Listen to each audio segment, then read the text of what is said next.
You know that feeling when you grab a cheap, off-the-shelf pump at the hardware store, set it up, and a few weeks later it sputters, clogs, or just quits on you right when the basement starts to flood? I've been there, and the regret that follows makes you wonder why you ever trusted a bargain over a brand that actually knows sewage.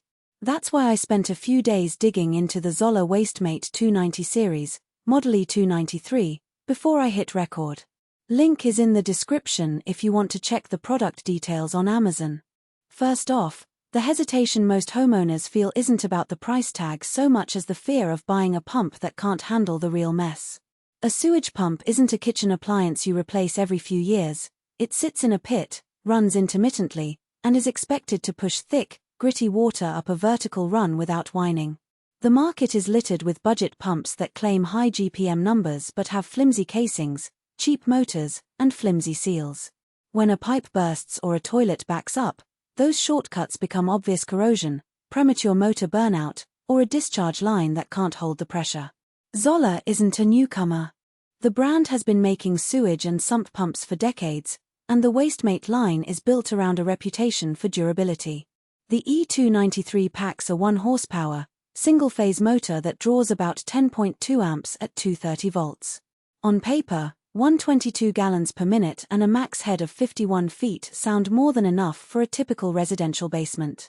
But the real question is whether those numbers translate into reliable everyday performance without demanding a professional installation. Who should consider this pump? If you have a full-size basement with a permanent sump pit that needs to handle not just rainwater but also occasional sewage backflow from a floor drain or a toilet, the E293 is a solid contender. Its 2-inch NPT flanged discharge makes it easy to bolt into standard plumbing, and the 20-foot cord gives you some flexibility on where you mount the pit without stretching the cord across a crowded utility room. Homeowners who have experienced a couple of minor flooding incidents and are looking for a Sitand-Forget solution will appreciate that the pump is manually activated, no fancy electronics to fail, just a reliable float switch that turns on when water reaches a certain level.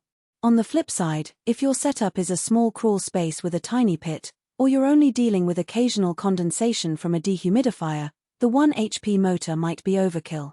The pump's size and power demand a proper electrical circuit, and that means you'll need a dedicated 230-volt line and a breaker that can handle the 10-amp draw. For renters or DIYers who aren't comfortable pulling a new circuit, the installation hassle could outweigh the benefit.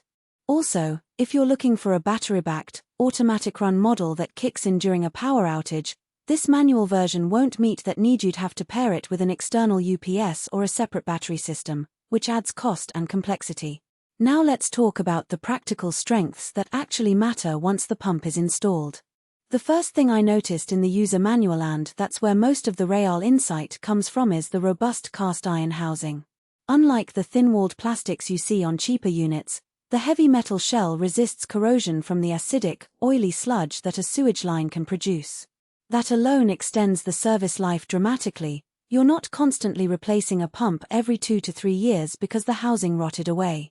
The motor itself is a sealed, oil-lubricated design. In a typical submersible pump, the motor is the weak point. Water seeps in, the bearings wear, and the pump stalls.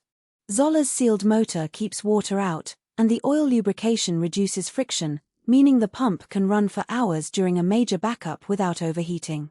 In the field, that translates to peace of mind when a storm dumps several inches of rain in a short window. The pump will keep churning and moving water up the vertical discharge line until the pit empties. Another practical advantage is the 51-foot max head. Most residential basements have a vertical lift of 10 to 15 feet to the main sewer line, so you're well within the pump's comfort zone. That extra headroom becomes valuable if your home has a higher floor or if you need to push water up through a long horizontal run before it reaches the main line. In those scenarios, many lower-priced pumps simply lose pressure, and you end up with a sluggish flow that can't keep up with the incoming water. But no pump is perfect, and the E293 has a few trade-offs worth flagging before you click Add to Cart. The manual activation means you rely on a float switch that sits inside the pit. If that float gets stuck, say, by debris or algae, it could either fail to trigger when water rises or, conversely, stay on and run the pump dry. The manual doesn't mention any anti-clogging feature for the float, so you'll need to check it periodically, especially in a pit that also collects.